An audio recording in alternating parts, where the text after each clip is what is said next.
All right, let's see if we can do a quick and dirty setup video for multigrain with Oxi. I was getting familiar with the multigrain. It's kind of new to me, but I just wanted to get a basic setup going with the Oxi One, in this case an MK2, but the process works the same with MK1. And what I'm going to be sequencing on the multigrain specifically is gate, sample selection, and mod X, which for this video I'll just assign to pitch. You can check out the manual on the multigrain for XYZ mods, and of course sequence 1, 2, 3 different mods from the Oxi, plus gate and sample select. And I think that's a pretty versatile setup there. So just to talk about some basics on the Oxi One, it's pretty basic. I have a mono sequencer. I've got 16 steps that are all just the same pitch currently. In the CV matrix, I've got CV7 white cable, comes up here into X. X is just modulating pitch currently. I've got the red cable, CV8, that's going to select. On the Oxi One, that's connected to the mod lane 8. And then the gate, which is for me gate 8, is going to be right here, this purple cable, and that's connected to the multigrain. The gate is just picking up the mono gates. And so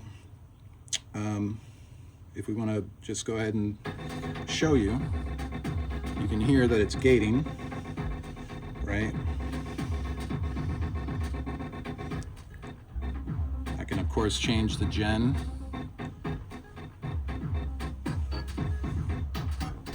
Now I can do pitch. Okay, but we're just going to take that back down.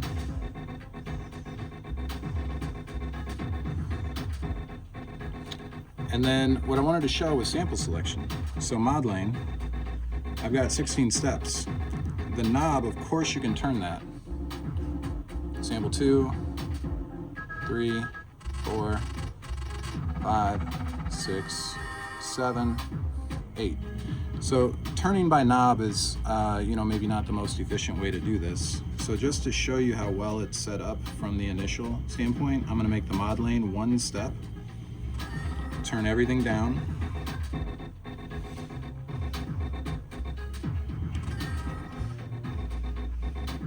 All right, one step mod lane. And now I can just push buttons and sample select. So that's manual sample selection just by button. Every pad corresponds to a different sample. This is just a factory pack from Clear Factory Sounds. Okay, so now we want to sequence that, right? So easy way would just be to set an end. So in my case, I can set 8 steps, currently sample 1 selected, and I just pick which sample I want. Now, an interesting thing is these samples and these gates are sort of linked, not quite linked, but they're both 8 multiples of 8 steps. And so if I want some variation, I can just change my end.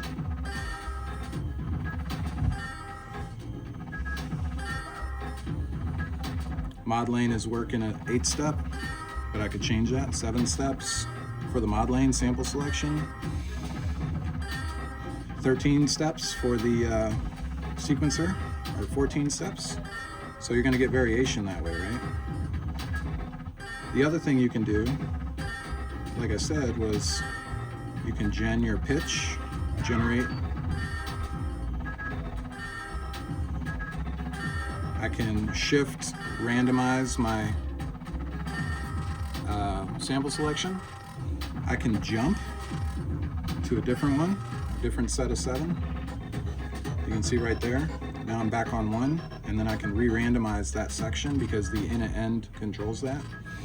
If I want to jump pages, I can jump. Randomize again.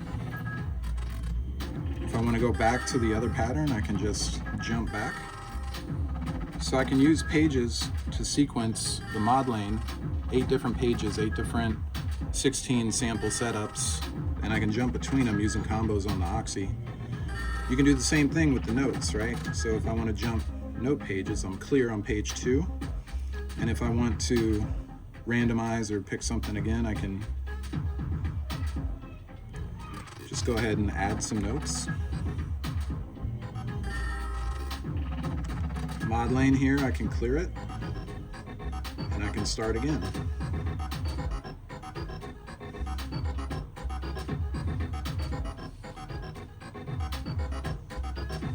Oh, I muted it, my bad.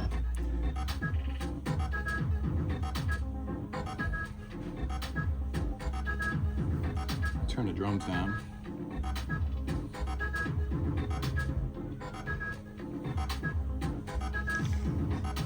Jump over.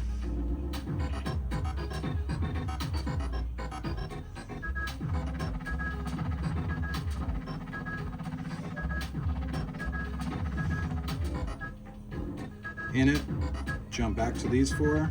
In it, jump to the next four. So pages within the mod lane for sample selection. Now pitch, of course, you just do your regular mono pitch changes here. And hopefully that gets you some ideas.